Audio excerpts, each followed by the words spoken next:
നമസ്കാരം. വിശാഖം ഒടുവിലത്തെ 15 നാഴിക, അനിഴം, തൃക്കേട്ട ഇവ ചേർന്ന വൃശ്ചിക കൂറുകാർക്ക് ഈ ജൂലൈ മാസം എങ്ങനെയുണ്ടെന്ന് നോക്കാം. 9-ലാണ് വ്യാഴം നിൽക്കുന്നത്, 5-ൽ ശനിയും 4-ൽ രാഹുവുമാണ്.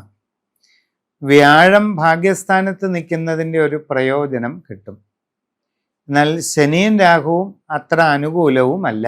നിങ്ങൾക്ക് പല കാര്യങ്ങളിലും നേട്ടങ്ങളുണ്ടാകും, സാമ്പത്തിക പുരോഗതി ലഭിക്കും, കാര്യങ്ങൾ നേടിയെടുക്കാൻ അവസരമുണ്ടാകും, മനസ്സിൻ്റെ അഭീഷ്ടങ്ങൾ സാധിക്കുന്നതാണ്. നിങ്ങളിൽ പലർക്കും ഒട്ടേറെ സാമ്പത്തിക അഭിവൃദ്ധിയും പുരോഗതിയും കൈവരിക്കാൻ അവസരമുണ്ടാകും. ഗൃഹനിർമ്മാണം പൂർത്തീകരിച്ച് താമസം തുടങ്ങുവാൻ സാധിക്കും. പല രീതിയിലുള്ള നല്ല ഗുണങ്ങളും നിങ്ങൾക്ക് വരും. പുതിയ ജോലിക്ക് ശ്രമിക്കുന്നവർക്ക് അധികം വൈകാതെ ഈ ജൂലൈ മാസത്തിൽ തന്നെ അതിന് സാധ്യതയുണ്ട്. നിങ്ങൾ ആഗ്രഹിച്ച നല്ല ജോലി കിട്ടിയേക്കും. വിദേശ തൊഴിലിനു വേണ്ടി ശ്രമിച്ചുകൊണ്ടിരിക്കുന്നവർക്ക് അതും സാധിക്കും. അനുഭവ ഗുണങ്ങൾ വളരെ ഉണ്ടാകും, സാമ്പത്തിക നേട്ടങ്ങളും ലഭിക്കും. അന്യദേശങ്ങളിൽ പല ജോലികളിൽ ഏർപ്പെട്ടിരിക്കുന്നവർക്ക് സാമ്പത്തിക ഉയർച്ച, സ്ഥാനക്കയറ്റം, കൂടുതൽ സൗകര്യങ്ങൾ ലഭിക്കുക, നല്ല വീട്, ഇങ്ങനെ ആഗ്രഹിക്കുന്ന നല്ല അനുഭവങ്ങൾ ഉണ്ടാകാൻ സാധ്യത കാണുന്നുണ്ട്. വിദ്യാർത്ഥികൾക്ക് പഠനപരമായ കാര്യങ്ങളിൽ കുറേ അധികം പുരോഗതി നേടാൻ കഴിയും.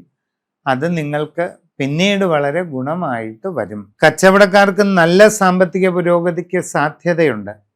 ലാഭകരമായി കാര്യങ്ങൾ മുമ്പോട്ട് പോകും.